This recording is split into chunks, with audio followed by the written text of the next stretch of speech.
So this game between the Steelers and the Chargers was very interesting, very controversial, I'm sure. There's going to be a lot of weird feelings about it among Steelers fans because, well, if we look at the schedule they have left, this Chargers team is probably the easiest team they have left to play. I mean, it's the Chargers. Then you get the Bengals. Maybe the Bengals are easier than the Chargers. You don't really know. It's kind of hard to tell who the Bengals are. But it's the Bengals, then it's Baltimore, then it's Minnesota. Minnesota just beat Green Bay, and Minnesota has been a very good team. They're probably the best team that might still have a losing record in the NFL. I'm not entirely sure what their record is right now. Then it's Tennessee, then Kansas City, who look a lot better recently. Then Cleveland, and then Baltimore again. So you get so many tough games down the stretch. This Chargers team that barely beat the Eagles not too long ago. You know, this was a team that you could have beaten. This is probably your best shot to beat a team down the stretch here. And they didn't pull it out. But I feel so proud of this team still. You know, I feel like we start with a little bit of negativity there, but I feel very proud about this team.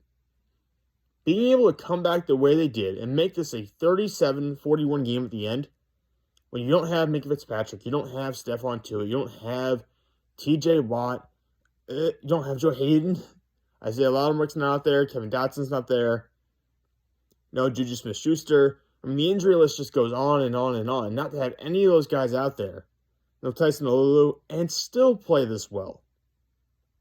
And he had contributions from the offense. The offense was not fantastic. There are a lot of issues with the offense.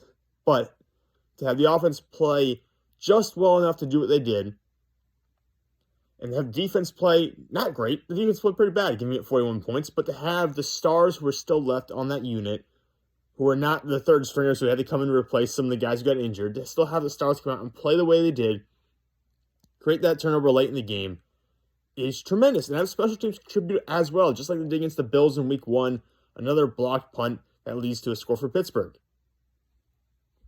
You know, it's just incredible to see the Steelers work in all facets of the game and to have this team have the spirit to stay alive and stay in this one, despite the fact they really should have been out by halftime, or at least by the end of the third quarter, to have them come back and show this kind of spirit. I am very proud of how Mike Tomlin's team played today. Now, unfortunately, pride doesn't mean jack in the standings, but I'm still very happy considering I came into this game thinking Pittsburgh was going to lose because the offense just is not high enough caliber to keep track with what the Chargers would bring to the table with Justin Herbert, Austin Eckler, Keenan Allen, Michael Williams, the whole crew, and that offensive line, which is really new and improved.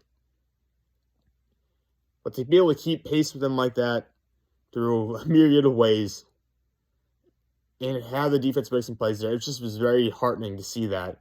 Especially because with all the injuries, I did not expect this to be a competitive game. I expect Pittsburgh to lose this game pretty badly.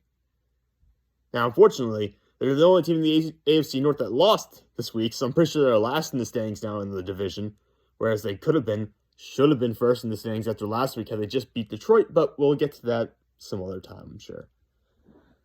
Let's just get into this game. Let's go into a little bit of a breakdown. Unfortunately, Pittsburgh only ran the ball for 55 yards in this game. It's not for lack of effort. They tried running the ball with Najee Harris 12 times. It just didn't work out. The Chargers were playing it pretty well. I think it's less to do with how the Chargers were playing it, more with the offensive line for Pittsburgh just is not very good. You know, Kendrick Green early in the first quarter was driven right back into Ben Roethlisberger's lap by a guy who I think was a late-round pick for the Chargers. So that kind of just illustrates where the offensive line is right now. Without Kevin Dotson, you don't really have, you don't have your best player on the offensive line. So that's a problem.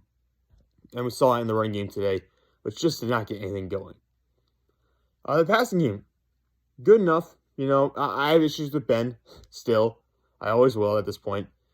He overthrew Chase Claypool by 4 or 5 yards, which a good thing he did because if he had thrown it on to Chase Claypool early in the game, it would have been intercepted.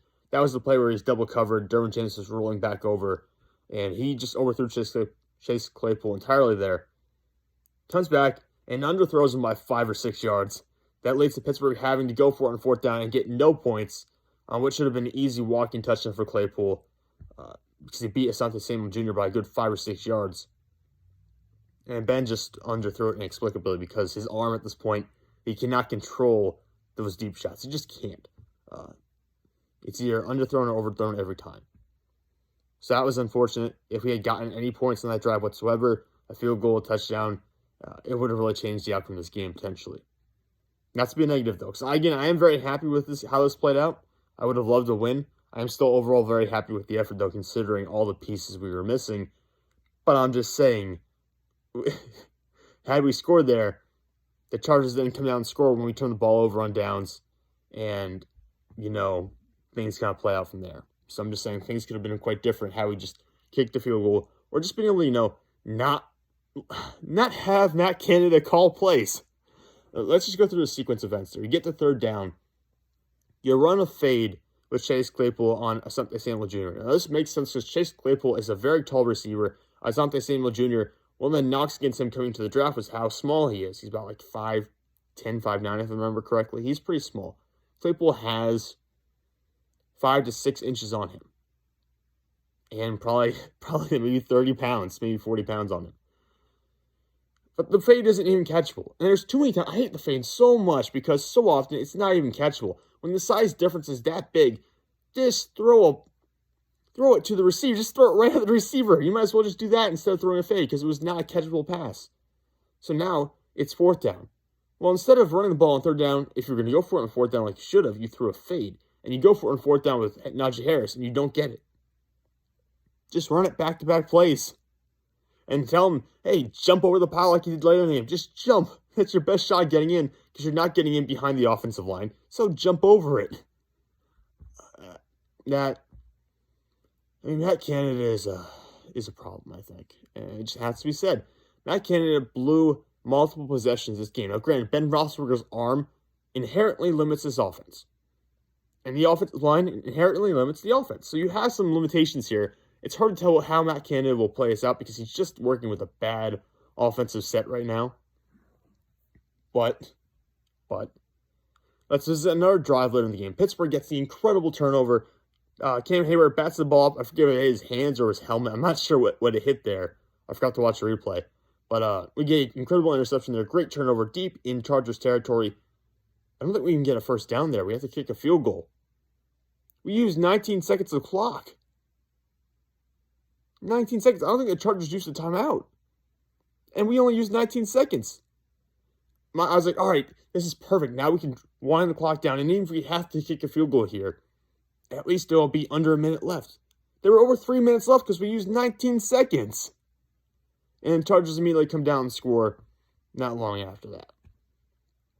Granted, it was on a blown coverage, on a blown play. But they score within the next minute. 19 seconds of game clock with the ball in enemy territory, tie ball game. After a massive turnover, huge momentum swing, enormous comeback in the fourth quarter. And that's what happens? I mean, come on, man. You have to do better. And it's not all on the play caller. It's on the offense as well. Like I said, the offensive line, which has not been tremendous this year. Ben Roethlisberger, who is just limited at this point in his career. It is what it is. I don't think Najee Harris is out there for that drive because he's being evaluated for a concussion. But you have to do better. It's just unacceptable at that point in the game. But you know what? Like I said, I am overall actually pretty happy about this game. Biggest people you have to kind of stay negative about right now.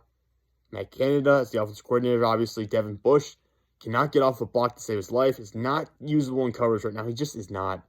I know he has all the athleticism in the world. It should have translated to him eventually developing in coverage. He hasn't. He's just not usable in coverage, not good enough getting off blocks. I don't think we're going to pick up his fifth-year option when the time rolls around. Kendrick Green, a few high snaps tonight. Got put back in Ben's lap on one play early in the game. Dan Moore Jr. had a couple of really awkward handoffs with the guard on his left that got screwed up late in the game. I'm still not a huge fan of that left side line right now with Dan Moore Jr. Specifically, I know we have some backup issues out there, some backups out there, but Dan Moore, still not a huge fan because of some of the issues he's had early in the year. He's still a rookie. He could correct it, but so I'm still being a little negative for those guys right now. But overall, huge growth from Deontay Johnson this year. I love the way he's developed so far. The drops, getting rid of the drops has been tremendous. He's really performing like a wide receiver one at points this year. Chase Claypool had a good night as well. Like I said, should have had that touchdown in the game that Ben just completely underthrew. But Deontay Johnson, 7 receptions for 101 yards and a touchdown. Chase Claypool, 5 receptions for 93 yards. Great game from those two guys. Cameron Hayward on defense, fantastic as usual. Should be an All-Pro this year. He's just been incredible, man. He's been so money. Even with TJ Watt out tonight, he was amazing. He really is the heart and soul of that defense. And Alex Highsmith had a pretty good game as well. And you know what? I will give credit to the offensive game planning because we really kept Joey Bosa limited, I felt like. I know we got the sack late in the game. I know everything crumbled down with 2 consecutive sacks on Pittsburgh's final drive of the game. I know it all fell apart at the end. But for the most part, it felt like Joey Bosa was not as involved in this game as you would expect Joey Bosa to be. And even Derwin James, you kind of kept the ball away from Derwin James. So I have to give the offense some credit for being able to avoid those situations. Now, defensively, I would have loved if they had been able to contain Justin Herbert as a runner. He carried the ball 9 times for 90 yards. I don't think we had a spy on him. We didn't have anyone necessarily locked onto him throughout the game. That was a huge mistake. We had guys kind of flowing in downhill and crashing inside, opening up huge swaths of area for him to run on the outside. That was a mistake. Obviously, the blown coverage against Mike Williams, it was a huge mistake at the end of the game. But, you know, these things happen when you have almost half your defense as second and third stringers. So, you know, it kind of is what it is at this point. Which is sad because I really don't know if this team's going to be able to get to 500 this year, which would be 8-1, because that tie against Detroit, but I just don't know. It's a tough schedule down the line here. Pittsburgh seemed to do well rising to these challenges. I think they will get a couple wins down the stretch, but I wouldn't be shocked if it's kind of ugly here later on in the season. But overall, like I said, I'm walking away from this game pretty happy because it was a great showing, despite having all those backups in. It was just phenomenal to see some good Steelers football. So I am very happy tonight. That'll be all for me. I'll talk to you guys all later.